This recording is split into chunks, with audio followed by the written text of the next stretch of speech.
Welcome back. We are diving straight back into the heart of self-esteem, picking up where we left off in the last video.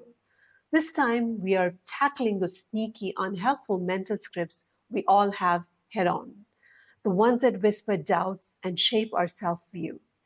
We are going to explore how to flip the script, rewire our brain, and forge self-esteem that's resilient. So if you've missed part one, hit pause and click the link in the description to catch up. Trust me, you'll want the full story. So let's get started. You now know that our brains and minds come up with these automatic narratives, our personal scripts that become deeply ingrained and hold us back. The magic starts when we identify and revise these scripts. By doing this, we use the brain's own mechanisms to rewire itself. Spotting those unhelpful automatic scripts is step one. Now, you may think you know them, but it's tricky because some of them are so deeply embedded, they hum in the background without our awareness. And sometimes these scripts do shout at us, clear as day, especially when we slip up. But more often than not, they are whispering, steering out choices and emotions from behind the scenes. It's like trying to catch a whisper in a crowded room. To uncover your unhelpful scripts, you need to start listening, really listening to that inner dialogue, especially in those moments when you're filled with stress or discomfort. Often it's at times when you're faced with a choice, decision, or challenge, or when you're about to step out of your comfort zone. So at such times, you have to pause and really listen closely to the stories being created inside your head. Think of yourself as a detective in this maze in your mind, hunting for clues. And one way to identify and challenge these outdated scripts is to use CNT. Challenge, notice, track. Easy to remember, right? Always challenge your assumptions. Our minds frequently leap to conclusions and assumptions about ourselves and others.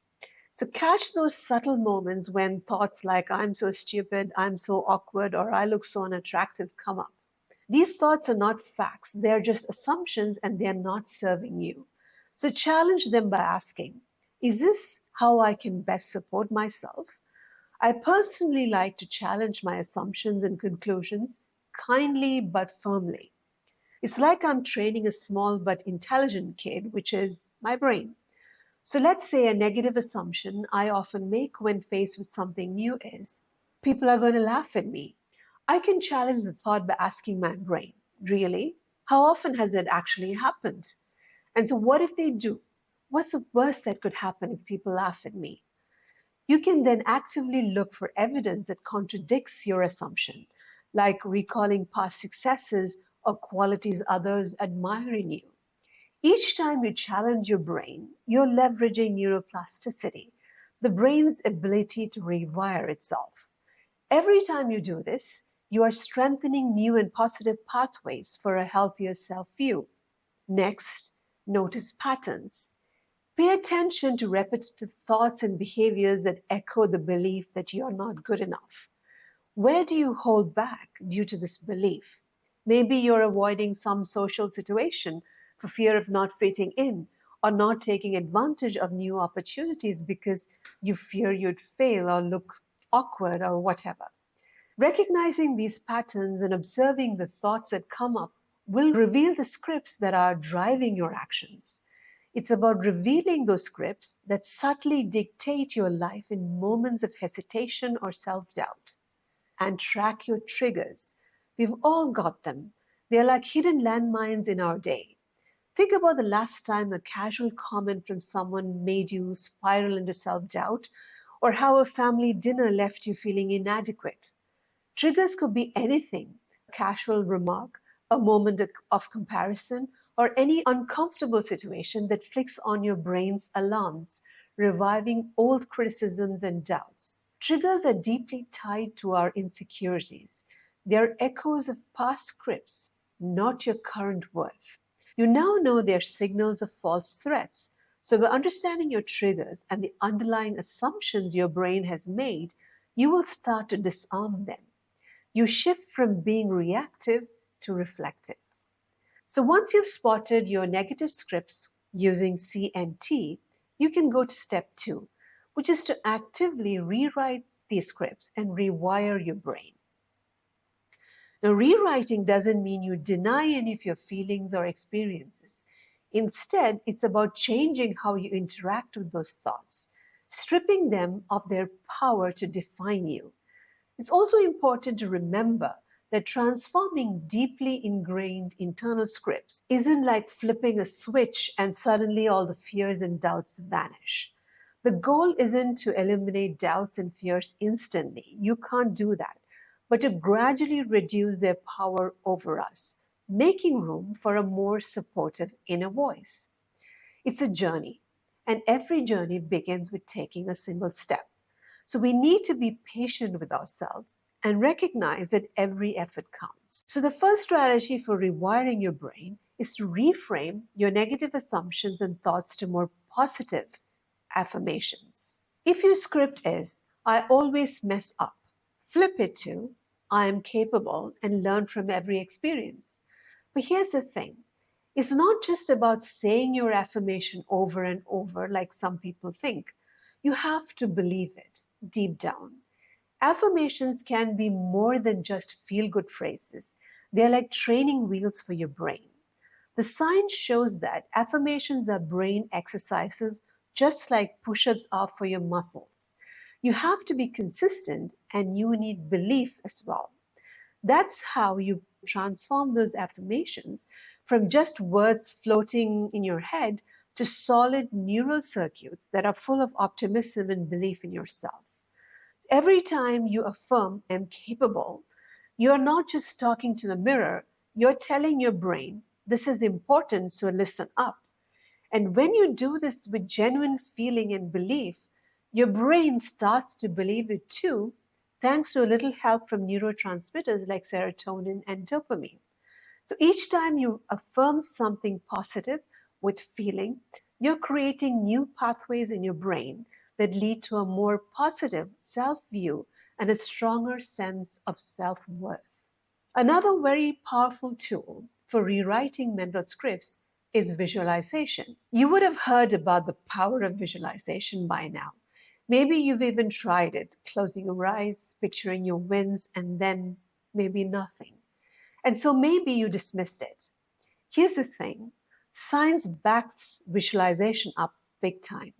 When you visualize something, your brain fires up just like you're actually doing that thing. It's like a dress rehearsal, prepping those neural pathways in the brain, getting your body ready to go from dream to reality. Your brain's neuroplasticity gets into action, treating your mental rehearsals like the real deal.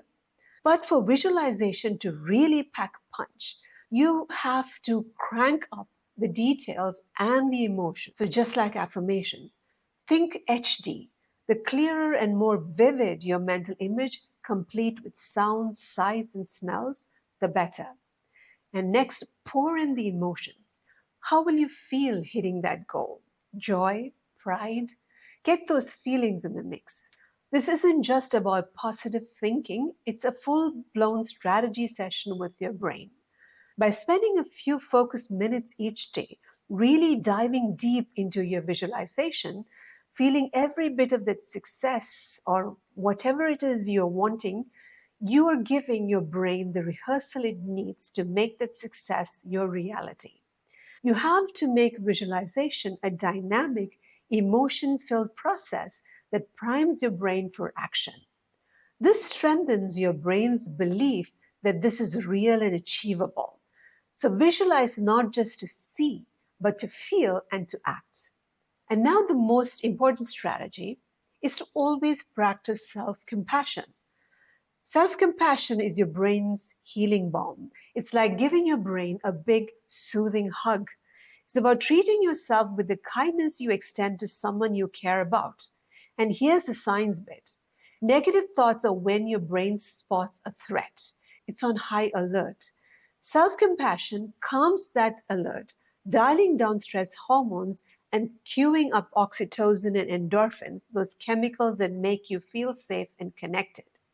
And this rewires your brain fostering pathways that support not just survival, but thriving. Self compassion builds real strength and resilience. So don't be hard on yourself because that just sets you back. You don't have to be tough with yourself to get the results you want. In fact, it's just the opposite. The next time you stumble, tell your brain, it's okay, we've got this. Now, you can mix and match these strategies to find out what lifts you up and shifts your perspective towards growth and openness. Remember, the aim isn't to never have negative thoughts again. That's just not realistic. No one is free from them. But we don't have to be trapped and suffer needlessly with them. Acknowledge them as they arise, then gently yet firmly steer your internal dialogue towards something more supportive and compassionate. Learn to see each setback as an opportunity for your comeback. The power to transform your life script into one of empowerment, resilience, and unwavering self belief is really in your own hands. Now, here's something to ponder. Some of you may have listened to all this, felt the spark of recognition, and then maybe not do much about it. Or perhaps you'll start strong for a few days and then life happens and you drift back to old habits. This tendency isn't a flaw. It's also rooted in our brain's preference for what's known and safe, even if it's not good for us. Our brain likes to stick to its old patterns, even when we consciously recognize better alternatives. It's a path of least resistance. So when you find yourself hesitating to take positive steps, remind yourself that this is just your brain operating on its default setting. So give it a nudge gently but firmly. So thank you so much for tuning in. If this video struck a chord with you, please do like, share, and subscribe. Until next time, continue to unravel those mental knots. True freedom is a gift you give yourself one thought at a time.